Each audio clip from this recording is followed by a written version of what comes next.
joy through garage parties. No one remembers that. And okay, thank you. And now, okay, 1%. It's okay. This is called We Refugee. It's inspired by a poem by Gwendolyn Brooks, African-American writer. We refugee, we be running schemes, scoring money from men who just came by boat, without wives, kids, some of them re-educated, most of them broke. We refugee, we be hanging at the pool hall talking to Chuchiet, who loops his belt twice. He bends his car antenna in the shape of a heart, asking me twice, MTFIN. We refugee, we be folding napkins 2 cents each, cutting peaches at the cannery off Meridian, smelling like industry at least once a week. We refugee, we be slamming waves at the beach, fighting at the rink, saying, hey, what's up? 2 hands cupped in the air to all the fly guys in their cavaricis. We refugee, we be straddling these here streets with the cowboys on Capitol and King, Center and Story, listening to our own badass beats.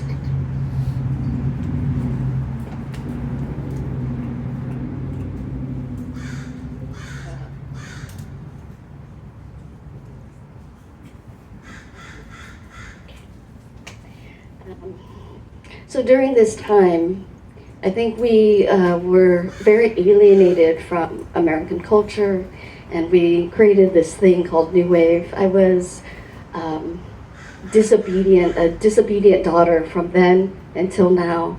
I'm still cursing, I'm still fighting, I'm still going to parties. So this is an homage to that time period as well. Yes, I did. Dressed like Madonna.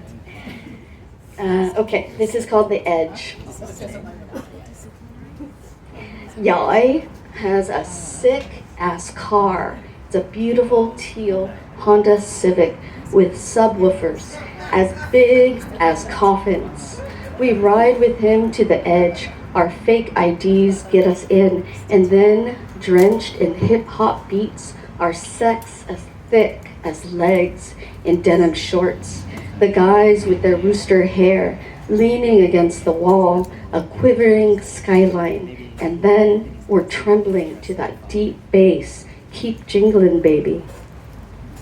People call us the Great Wall of China, but we don't care. They don't fuck with us, and we don't fuck with you. Until someone does. And then first, it's the fist.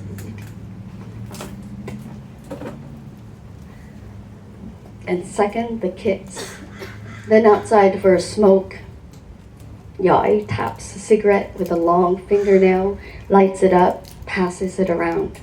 Me, Hien, Jin, and Thumb, we're savoring the click, the burn of the thing, the smoke sucked deep into our young lungs. Under the lights, Yai's hair hangs off to the side like a cliff.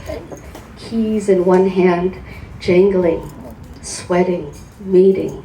They say that when his homie died off the 17, Yai cried like a bitch. But tonight, he's calm. He's excellent. I'm eyeing his car high from the smoke, and I think that, hell yeah, the color of cool is teal. Then he asks, MDJ home? It's 1 a.m. Even though I know father will call me a whore, and even though I know Yai has 5 T's tattooed on his left hand for thin, do, toe,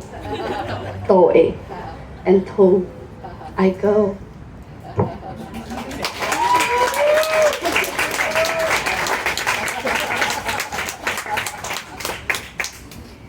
I love speaking to a Vietnamese crowd because you know exactly what I'm saying. I appreciate that. This is the last poem that ends the second section. and it's called 3 Times. 1. He drives on St. James Street, encapsulated in his shit brown 85 Toyota Corolla. He doesn't recognize me, doesn't hear the loud honking. At 68, his hands grip the wheel. He's terrified of looking to the left or right, just straight ahead. 2. He boils romon for me when I'm home. Every now and then, the slender tendrils of drab green, once the color of his fatigues, lie on a plastic Chinese plate. A small bowl of nukdam, swirling with garlic, is placed nearby. Like the monk that he was supposed to become, my father has never put enough oat in the sauce, not allowing the bite of the chili sting on his tongue. 3. Ba, I call out. I find him on the double bed. His bulbous veins are the noodles we used to eat on Sunday mornings. They are roped around his hands. He is humming Ave Maria in a voice mauled by all the Marlboros he smoked. He tells me he has cried for me on 3 occasions in our lovely but brutal life together. 1. When we're picked up at shore. 2. When he finds an American hospital in Guam because I'm running a high fever. 3. When I go to preschool for the first time and the nuns, a butler, usher me in. I am smiling, he says, when I leave him behind.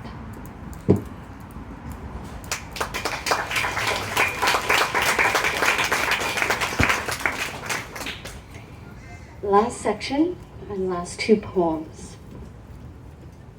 So this is called Nothing Follows, and it is the title of my book. I wanted to explain a little bit about the title, which is, it came in 75. My father and our family would write so many letters to the government to ask for family reunification because my mother was left behind, but also 2 sisters. They were in Saigon. And he was a lieutenant colonel, so it took a while for them to be sponsored. And in the meantime, as you probably know, my mother and my sisters also had to burn all the memories of our family pictures, family documents. So I have an archive of a lot of these documents. On all the letters that we've received from the government, we would get a line on the letters that says, "Nothing follows."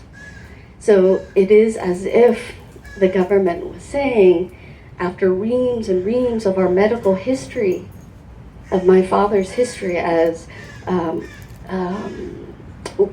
fighting on the American side, we still had to prove our legitimacy here in the US, and then also to sponsor my family over.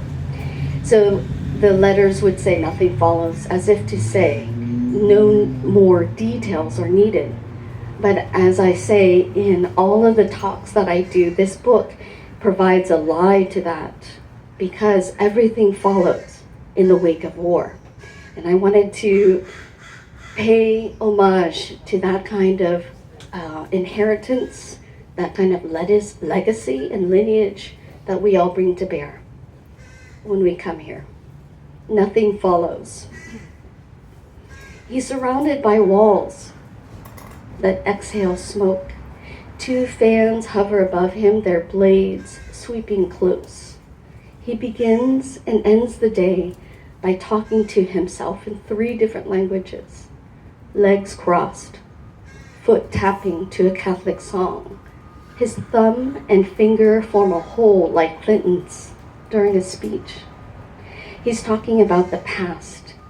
Guacu, le passé, the recent past, as in mới đây, or le passé récent, or yesterday, like hôm qua and hier. Today, hôm nay, and aujourd'hui. And even now, or methanol. But his words are weeds that have followed him here, from north to south, then west. He's raised soldiers for daughters. He hates his own kin, those with his own skin. His stories about his children, the ones who did well and the ones who did shit. My sisters want him to stop talking now. They say he